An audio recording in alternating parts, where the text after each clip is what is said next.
Oops. Okay, well, you've had 3 very good presentations so far, and I'm in the unenviable position of having to follow them. What I would like to do in the time that I have is address a little bit why the so-called deal of the century is so inadequate. And I agree with what's been said by previous speakers, that it's almost an insult to have to address its shortcomings. But for those of you who perhaps aren't so familiar with it, I think it might be useful to provide a brief overview of what exactly is so wrong with it. And secondly, after doing that, I'd like to look into why this deal has been proposed when it is, on the face of it, unimplementable and unworkable even on its own terms.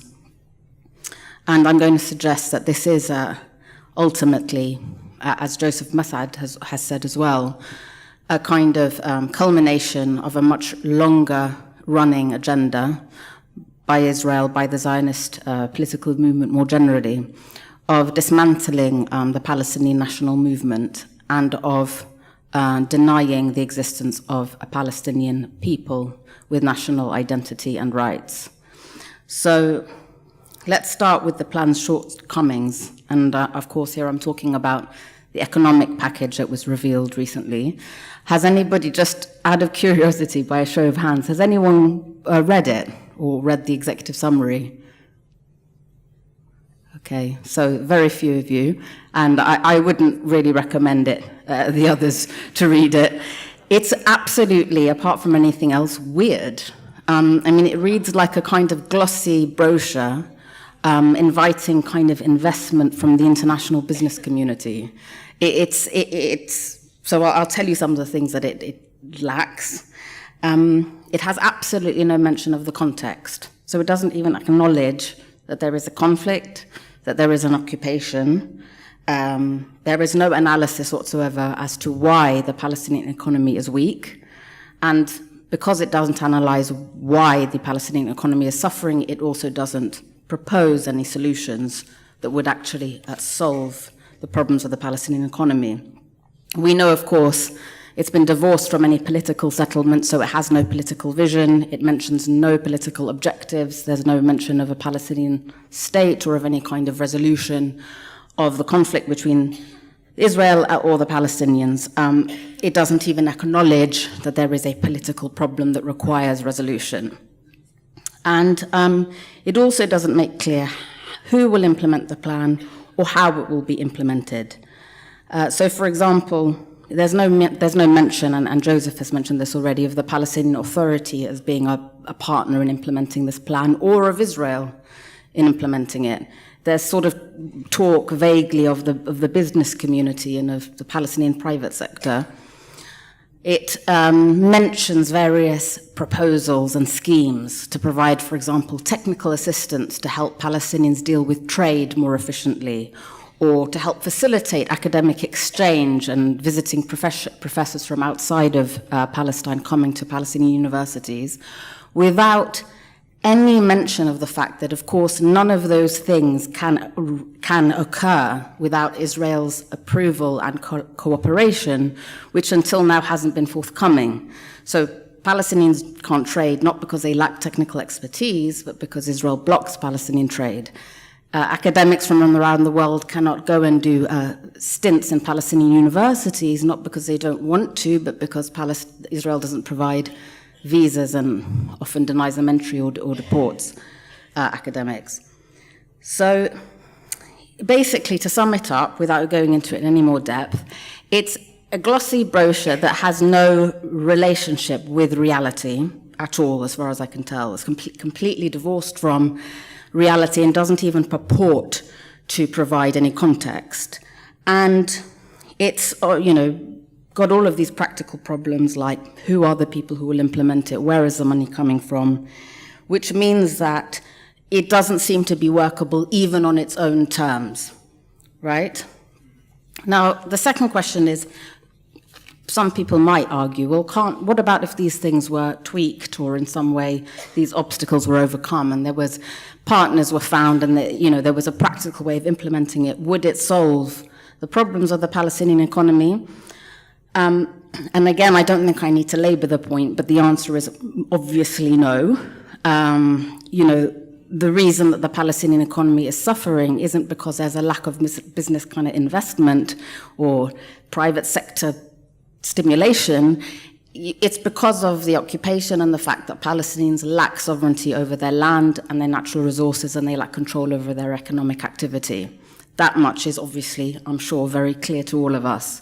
But just to give a couple of examples, so the 1994 Paris Protocol, which was part of the Oslo Accords, for example, imposed an unequal customs union on Israel and the Palestinian territories, granted Israeli businesses direct access to Palestinian markets, but restricted the entry of Palestinian goods into Israel.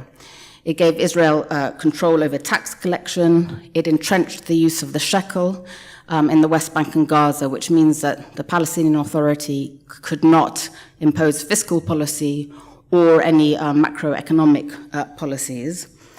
Israel, of course, also has physical control over Palestinian land, resources, and economic activity. So, for example, 35% of Gaza's arable land, farmland, which ordinarily would be farmed, could create goods that could be exported that would generate revenue, is in an Israeli-imposed buffer zone. That means Palestinian farmers who try to access their land often get targeted with live fire. Israel also periodically sprays pesticides on Gazan arable land, killing crops that are grown there. So, for example, in 1 month, January 2018, the losses as a result of this pesticide spraying amounted to $1.3 million US. We know in the West Bank that Israel controls Area C, which is most of the land and natural resources of the West Bank, including most of the cultivatable land. And it's estimated that as a result of Israel denying Palestinians access to Area C, this costs the Palestinian economy something like in the order of $480 million US per year. So the point here is obviously no economic plan that doesn't address these problems can possibly alleviate the harm that is happening to the Palestinian economy or stimulate the Palestinian economy in any meaningful way. No people, no country can possibly have true economic development without having sovereignty over their land and their natural resources and their economic activity. So a plan that doesn't address these issues, doesn't seek to alleviate any of them, is obviously completely unworkable and is a non-starter. Now, I want to just use the rest of my time, which is, how much time do I have left? 3 minutes. Great. To quickly run through why then is this plan being proposed. I don't know whether Jared Kushner and those around him actually believe it's workable or not. I would rather not inquire into their state of mind. But I think it's clear, regardless of whether people think it might work, it won't. And I think it's obviously part of a broader agenda of paying lip service to Palestinian concerns, whilst very importantly, giving again Israel that space and that time that it's had ever since the beginning of the Oslo process to continue its program of colonization of Palestinian land and suppression of Palestinian rights and ensure zero accountability to Israel, zero context which allows people to understand that the Palestinian economy is struggling because of Israel's restrictions and occupation.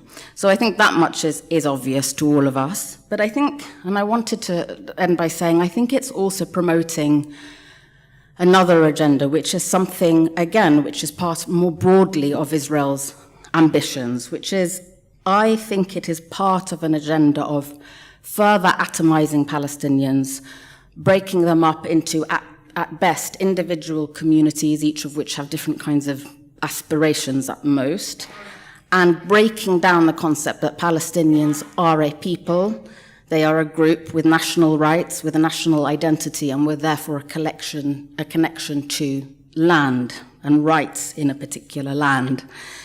So why do I say that? I think if you read the plan itself, it reads like a kind of neoliberal, kind of reformist plan. You know, Palestinians are kind of treated as these sort of individual consumers who will be the recipients of investment, and the business community will drive the economy and the like. So already it fits into a kind of slightly broader neoliberal kind of sense of atomization, which we see not only in Israel, Palestine, but in other places too. And beyond that, we know it's coupled with, we don't know what the political part of the plan is yet, but we know that the US, the noises that the US has been making over the last 2 years, it's clear that all of the main demands of the Palestinian national movement will not be fulfilled in any US-sponsored plan. So Trump has already moved the embassy to Jerusalem, signaling no joint capital between Israel and Palestine. It's already clear there won't be a Palestinian state at the end of this. And the refugees, and this is something I wanted to highlight, I find particularly interesting. Some of you may remember about 18 months ago, the US defunded UNRWA, it stopped giving money to the UN Refugee Agency, and it also, importantly, started to say that the problem, why there was a refugee problem, is not because Israel hasn't allowed the refugees home, but because UNRWA keeps registering descendants of refugees as also refugees. And I thought this was very puzzling, because how does it make sense to object to the notion that refugee populations, children and grandchildren, great-grandchildren, so long as they remain refugees and stateless, would continue to be registered as such? Well, I think it only makes sense to object to that if one is trying, in fact, to imply that the Palestinians don't constitute a national group. Because if they're not a national group, children don't inherit the nationality of their parents. They're just these kind of atomized individuals who, if you're born as a stateless refugee in Lebanon, you should sort of wake up one day and be a Lebanese person, not have the connection to your parents' nationality and therefore your parents' homeland. So what I'm trying to say in a roundabout way is that I see this plan as also the culmination of a broader attempt to break down the notion of a Palestinian collectivity, to break down the notion that there is such a thing as a Palestinian people with a group identity, and rather they will become, Palestinians will be at most atomized and individual and sort of recipients, like I said, of this neoliberal order. And why is it important to deny Palestinian peoplehood? Because if you're a people, that's why you have a right to self-determination. And if you have a right to self-determination, you have you have national rights, those attached to a particular territory, all or part of historic Palestine. And as we know, the objectives of the Zionist movement, of course, is to colonize all of historic Palestine and to deny any connection between the Palestinian people and that same territory. So to me, these are the way that all of these things link up. This is about fragmentation. It's about denying national identity to the Palestinians ultimately. And what's the response, therefore? Well, I've run out of time, I'm sure. I think ultimately, and this has been touched on by the other speakers, you know, we are where we are, and I hate to say it, and it saddens me to say it, because the Palestinian movement is weak, and it is kind of a sign of being weak and in a state of temporary, let's say, defeat, that such a plan could be contemplated and potentially imposed. And, you know, I think Joseph has said this and others have said this. At the end of the day, no amount of saying, we are Palestinians, we are a people, we have national rights to this territory is going to make it happen. These things have to be struggled for, they have to be fought for.